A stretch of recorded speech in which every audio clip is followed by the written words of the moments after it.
Obrigada, Sr. Presidente. Cumprimentar a mesa, senhores ministros, colegas deputados, todos os cabo-verdianos, desejando a todos um excelente ano parlamentar e já agora também um excelente ano letivo.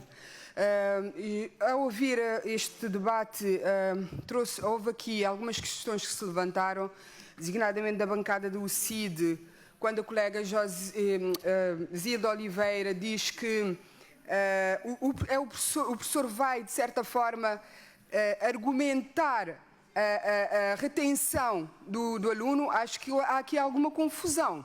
O que se faz é os pais ou encarregados de educação são chamados para irem tomar conhecimento da argumentação que estão na base da retenção do aluno nesse nível. Portanto, e resta aqui talvez esclarecer que do 1º ao 4º ano o aluno é avaliado de forma formativa, não há uma avaliação sumativa.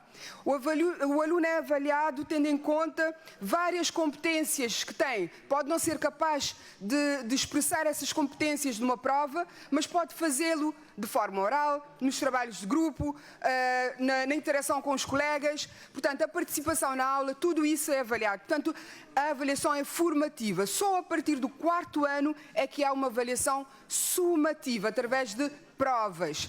Portanto, aqui é para deixar claro que não é o encarregado de educação que vai autorizar se o aluno reprova ou não. O encarregado de educação vai assinar o documento que, tomando conhecimento que o aluno deverá ficar retido, muito embora essa é uma situação, como disse bem, excepcional.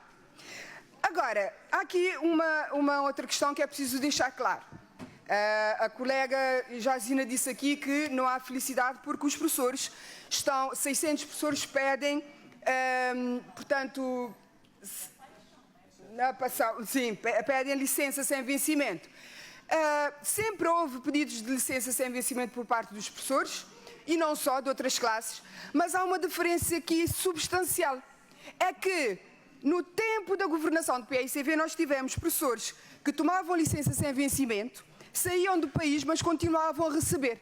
Isso demonstrando claramente uma autêntica desorganização. E isso, obviamente, que nós não queremos. Os professores são livres para pedirem licença sem vencimento quando entenderem, e essa liberdade deve ser respeitada por qualquer governo que esteja a governar o país. Portanto, muito obrigada, Sr. Presidente.